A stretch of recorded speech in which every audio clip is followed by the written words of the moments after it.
Assalamualaikum warahmatullahi wabarakatuh. Perkenalkan, saya Ria Puspitasari, CKS SD Muhammadiyah Manyar Gresik, tahun 2021. Memenuhi tugas OJT 2, saya membuat rencana proyek kepemimpinan di SD Muhammadiyah Manyar.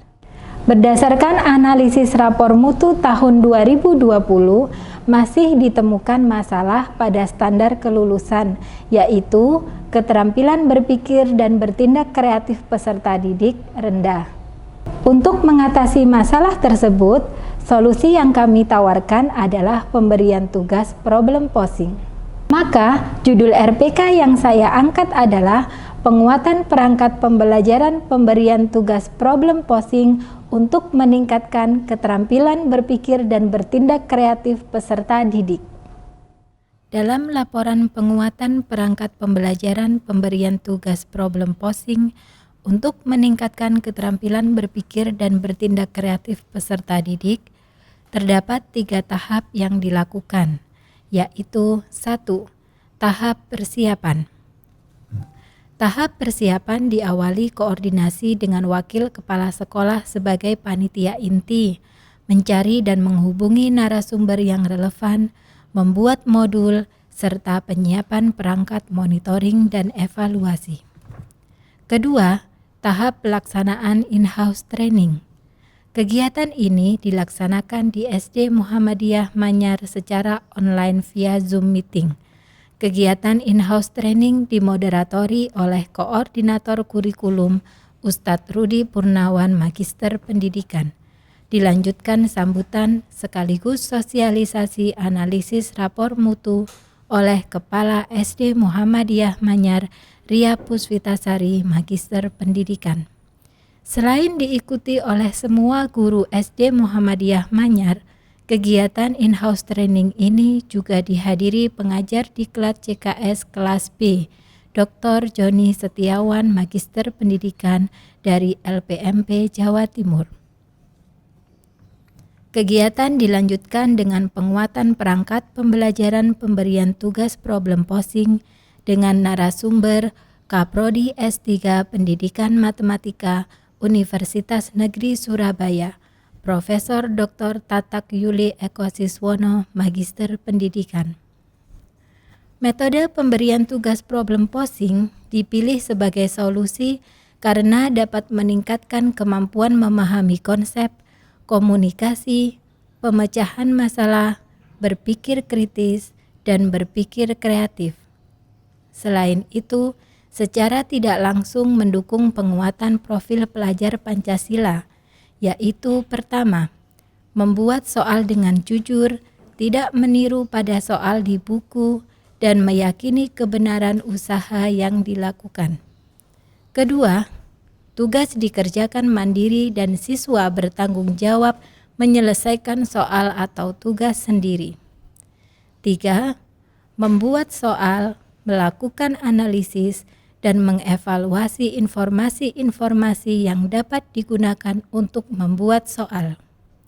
Keempat, siswa berbeda gender, suku, agama, kemampuan, atau gaya belajar membuat soal sesuai pengetahuan dan latar belakangnya.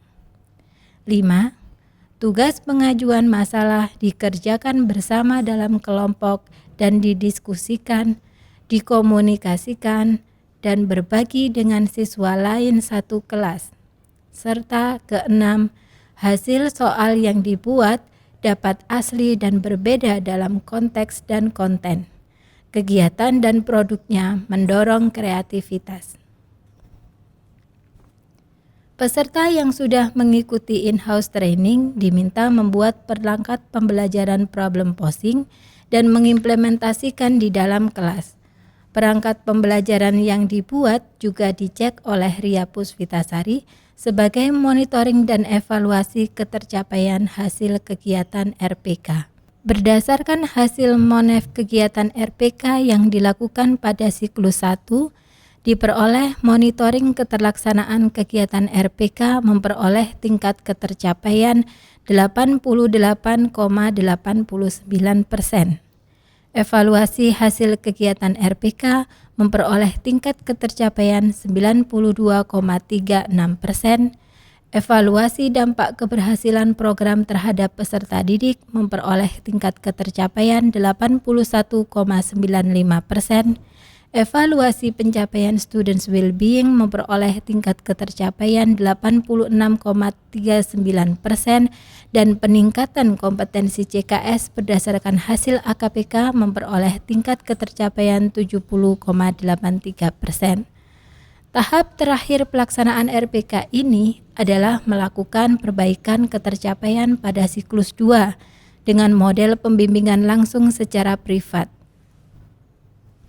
Berdasarkan hasil monef kegiatan RPK yang dilakukan pada siklus 2, diperoleh monitoring keterlaksanaan kegiatan RPK meningkat menjadi 90,91%, evaluasi hasil kegiatan RPK meningkat menjadi 96,81%, evaluasi dampak keberhasilan program terhadap peserta didik meningkat menjadi 95,37%, evaluasi pencapaian students well-being meningkat menjadi 95,83% dan peningkatan kompetensi CKS berdasarkan hasil AKPK meningkat menjadi 91,67%. Setelah pelaksanaan RPK selesai, dilakukan kajian manajerial dan peningkatan kompetensi. Berikut profil SD Muhammadiyah Manyar Gresik yang merupakan sekolah asal atau sekolah magang 1 dan SD Al-Hikmah Surabaya sebagai sekolah magang 2. Pada kajian manajerial, dilakukan analisis kondisi ideal dari masing-masing subindikator 8 SNP, lalu membandingkan hasil rapor mutu dan kondisi nyata, menganalisis potensi peluang, serta memetakan tantangan dan strategi peningkatannya. Assalamualaikum warahmatullahi wabarakatuh. Hai, perkenalkan saya Nisfil Mafida, pengajar di kelas 5 SD Muhammadiyah Manyar. Selama ini saya lebih mengenal yang namanya problem solving, tetapi setelah mengikuti IHT kemarin saya jadi tahu tentang problem posing. Problem posing itu banyak sekali memberikan manfaat, antara lain mengaktifkan proses pembelajaran. Yang kedua, menstimulasi keingintahuan siswa. Yang ketiga, dapat juga memotivasi siswa untuk berpikir kritis. Selain itu, melatih kemampuan siswa untuk menganalisis masalah.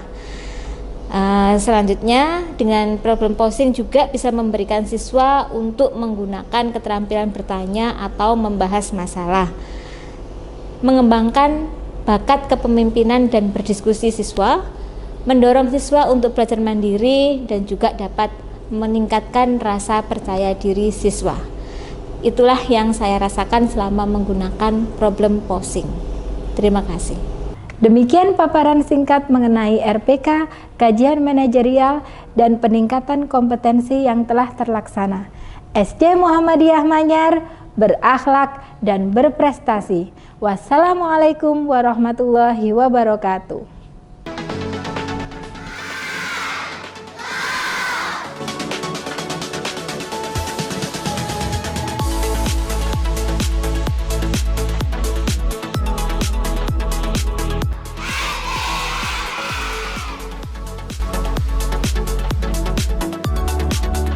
Belajar di SDMM tidak untuk dunia saja, tetapi untuk akhiratku kelak.